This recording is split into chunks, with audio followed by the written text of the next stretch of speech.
Cannizzaro reaction के लिए important points लिखते हैं। अब पहला इंपॉर्टेंट पॉइंट लिखिए ना, the first important point is Cannizzaro reaction कौन दिखाते हैं?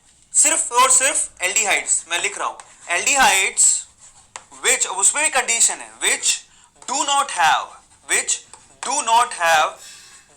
Have alpha hydrogens. बहुत इंपॉर्टेंट है।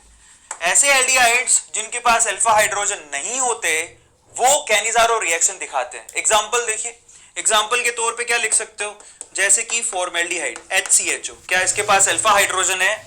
नहीं है। क्लियर हो गया? जैसे कि बेंजल्डिहाइड C6H5CHO, क्या इसके पास अल्फा हाइड्रोजन है? नहीं है। तो ये कैनिज़ारो रिएक्शन दिखाएंगे। सबको समझ में आ गया? बहुत इंपॉर्टेंट है। तो फर्स्ट पॉइंट हो गया। दूसरा पॉइंट, सेकेंड पॉइंट क्या है? यहां पर ये जो कैनिज़ारो केमिकल रिएक्शन होती है वो कॉन्सेंट्रेटेड KOH यानी कि हाईली बेसिक मीडियम में की जाती है। हाईली बेसिक मीडियम में की जाती है, ये ध्यान रखने की जरूरत है। पहली चीज तो आपको याद है एल्डोल में क्या होता था?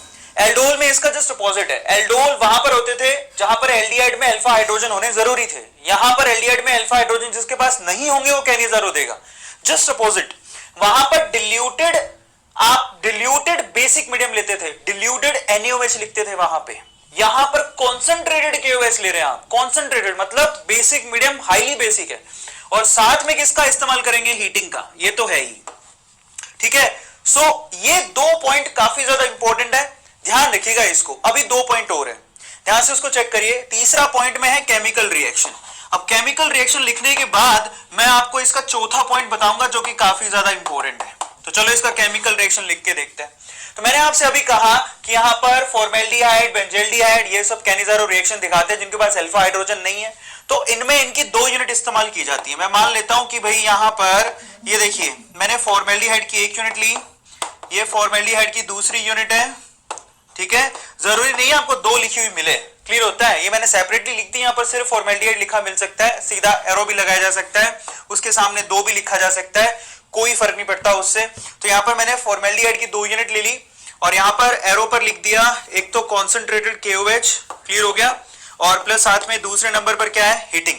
तो होता कुछ यूं है कि ये जो दो यूनिट है उसमें से एक यूनिट का साइमल्टेनियस ऑक्सीडेशन और दूसरे यूनिट का साइमल्टेनियस रिडक्शन होता है। बहुत इंपॉर्टेंट है। तो इस केमिकल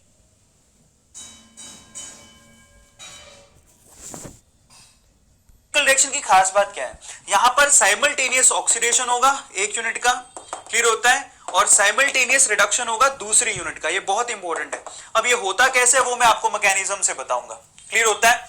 अब ये है तो फॉर्मेल्डिहाइड ही, अब इसमें इसी फॉर्मेल्डिहाइड का एक बार ऑक्सीडेशन होगा, इसी फॉर्मेल्डिहाइड का एक बार रिडक्शन होगा। तो ये केमिकल रिएक्शन कैसी कहलाएंगी? मैं यहां पर लिखता हूं इसी रिएक्शन को जहां पर एक ही यूनिट का ऑक्सीडेशन भी हो रहा हो और उसी यूनिट का रिडक्शन भी हो रहा हो, तो ऐसी केमिकल रिएक्शन को हम लोग डिसप्रपोर्शनेशन केमिकल रिएक्शन कहते हैं। याद है, रेडॉक्स में पढ़ा होगा, नहीं पढ़ा तो 11th में जाके चेक करो।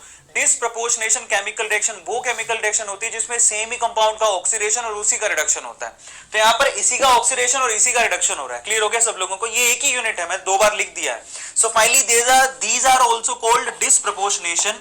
मैं लिख देता हूं डिसप्रपोर्शनेशन, ठीक है, proportionation chemical reaction. Chemical reaction ये बहुत ज्यादा इंपॉर्टेंट पॉइंट है, इनको हम लोग डिसप्रपोर्शनेशन केमिकल रिएक्शंस भी कहते हैं। लेकिन सवाल है कि यहां पर बनेगा क्या? तो चलो मैं आपको एक आइडिया देता हूं। अब जरा सोचो, यहां पर अगर मैंने बीच में एल्डिहाइड लिख दिया, ठीक है, एल्डिहाइड के ऑक्सीडेशन से इतना अंदाजा हो जाना चाहिए आपको, आपने केमिस्ट्री ऑर्गेनिक बहुत ज्यादा पढ़ चुके हो आप। एल्डिहाइड के ऑक्सीडेशन से क्या बनता है? Carboxylic acid. याद है? कार्बोक्सिलिक एसिड, ठीक है। अगर सिर्फ एल्डिहाइड का ऑक्सीडेशन कराना हो तो उसका क्या बनेगा? Carboxylic acid. और अगर एल्डिहाइड का सिर्फ रिडक्शन करवा रहे हो तो क्या बनेगा? एल्कोहल। याद है? बहुत सिंपल है ये, आप काफी बार प्रिपरेशन कर चुके एक दूसरे की इनसे, और ये पॉइंट आपको क्लियर होना चाहिए। क्लियर हो गया? ऑक्सीडेशन का मतलब होता है एडिशन ऑफ ऑक्सीजन। तो जब आप एल्डिहाइड, जरा खुद से सोचो, आप CHO से चले जाओगे COOH के अंदर तो हो गया ना ऑक्सीडेशन भाई? नहीं हुआ? अगर आप CHO से चले गए किस पे? CH2OH के अंदर तो हो गया ना रिडक्शन एल्कोहल बनने से। ये तो नॉर्मल चीजें हैं, ये तो पता होनी चाहिए, बस ये काम करना है।